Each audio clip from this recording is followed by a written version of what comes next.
Hello everyone, आप सभी का स्वागत है एक्सप्लोर एंड एक्सेल में। आज हम डिस्कस करेंगे 13 जून 2025 की दो दिलचस्प खबरों पर जो केरल से आ रही है। ये दोनों ही न्यूज़ पर्यटन इंफ्रास्ट्रक्चर, डेस्टिनेशन डेवलपमेंट और पीपी मॉडल का एक बेहतरीन एग्जाम्पल है। पहली न्यूज़ हमारी अकुलम ग्लास ब्रिज से रिलेटेड है, दूसरी मनुगम बीच मेकओवर से रिलेटेड है। इन दोनों न्यूज़ की केस स्टडीज को समझकर आप यूजीसी नेट टूरिज्म पेपर में काफ़ी अच्छे से परफॉर्म कर सकते हैं। आप इन दोनों न्यूज़ को अच्छे से समझिए। तो चलते हैं आज की हमारी पहली न्यूज़ की ओर। हमारी आज की पहली न्यूज़ है तिरुवनंतपुरम के अकुलम टूरिस्ट विलेज में नया 52 मीटर लंबा ग्लास ब्रिज तैयार कर दिया गया है, जिसे एनआईटी कोझिकोड की टीम ने डिजाइन, निर्माण और सुरक्षा को जांचा और इसे जनता के लिए खोलने की मंजूरी दे दी है। अब हम अगर इसका थोड़ा-सा बैकग्राउंड देखें, तो उसमें ये रहेगा कि पहले ब्रिज के ग्लास में क्रैक्स पाए गए थे। जब इससे पहले इंस्पेक्शन किया गया था एनआईटी के द्वारा, तो उसमें क्रैक्स पाए गए थे 12 एमएम 3 लेयर पैनल्स में। अब इसके बाद इंस्पेक्शन के बाद सभी पैनल्स बदले गए, एक अतिरिक्त ग्लास लेयर डाली गई और फिर इसका दोबारा से इंस्पेक्शन हुआ।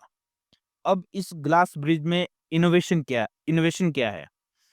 Dynamic lighting, artificial fog, LED दीवार में ग्लास ब्रेकिंग इफेक्ट्स, जिसे विजिटिंग अनुभव रोचक बनाता है।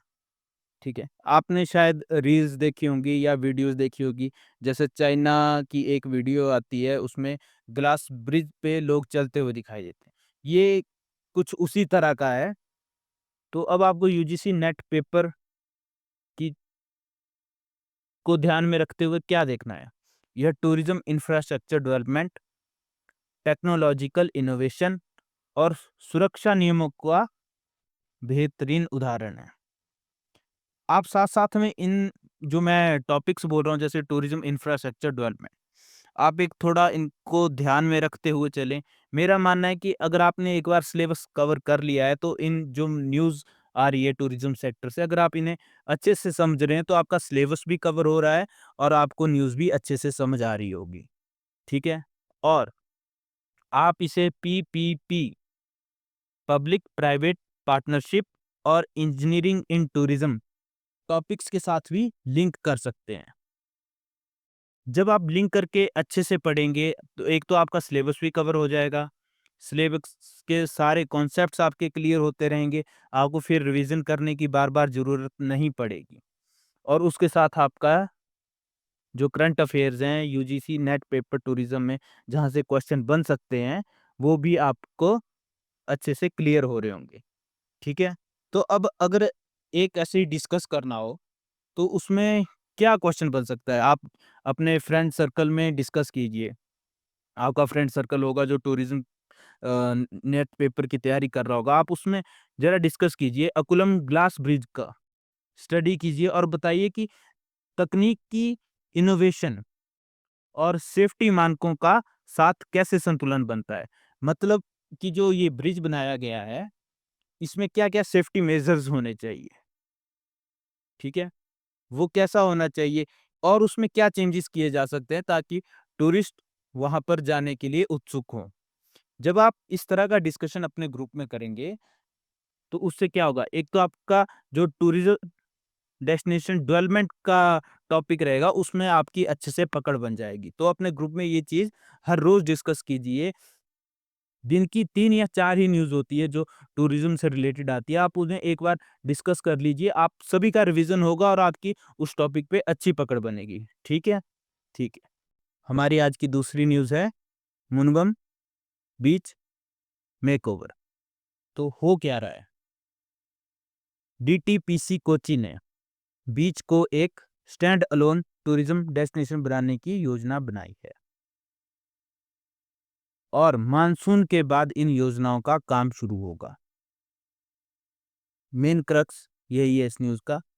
अब इसमें देखा जाए तो बीच साइड वाटर स्पोर्ट्स जैसे जेट स्की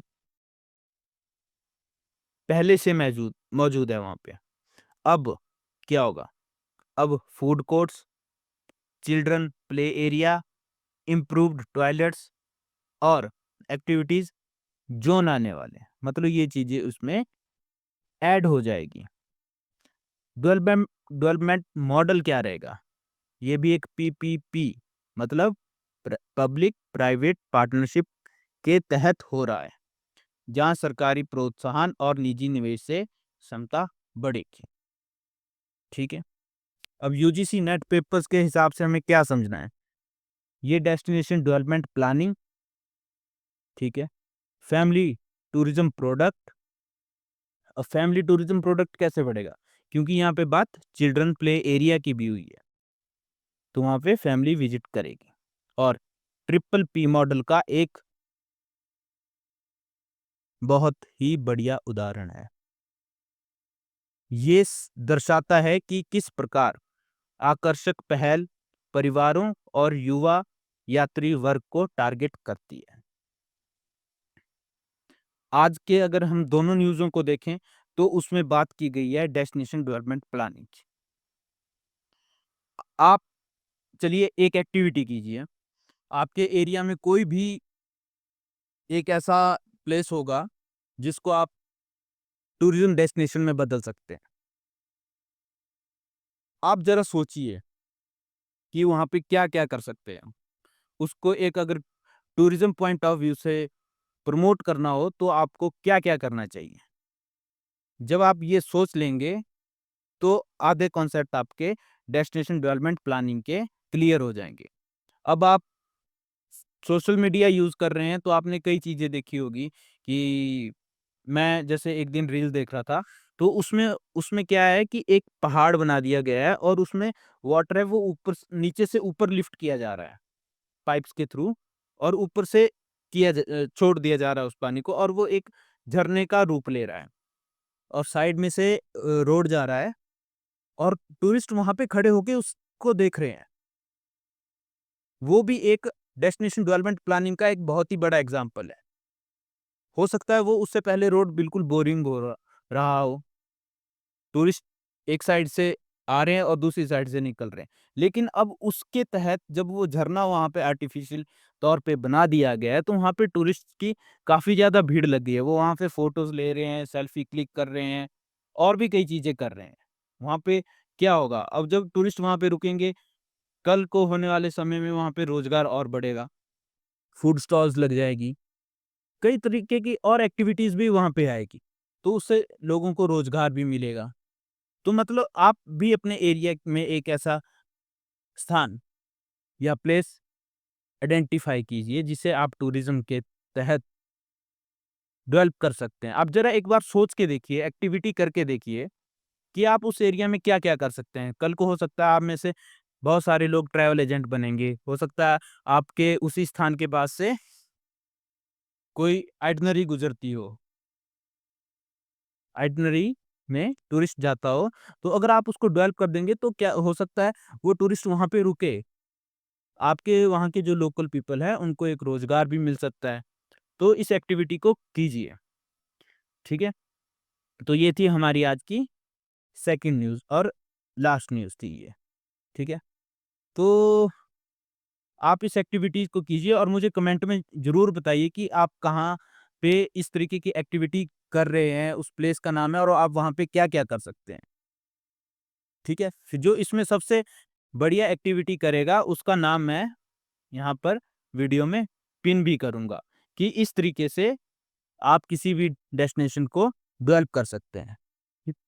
थैंक यू। तो आज की हमारी दोनों न्यूज़ थी जो वो टूरिज़्म डेस्टिनेशन प्लानिंग और डेवलपमेंट से रिलेटेड थी। आई होप आपको पसंद आई हो और जो मैंने एक्टिविटी कही है आप उसके बारे में सोचेंगे और वीडियो के कमेंट में अपने प्लान्स शेयर करेंगे। तो आप वीडियो को लाइक करें, कमेंट करें, शेयर करें और सब्सक्राइब करें। अगर आप इस न्यूज़ की पीपीटी को चाहते हैं तो आप टेलीग्राम चैनल पर विज़िट कर सकते हैं। आपको ये सारे पीपीटीज़ वहाँ पे उपलब्ध हैं। तो आपका धन्यवाद। तो कल मिलते हैं नई न्यूज़ के साथ। Thank you.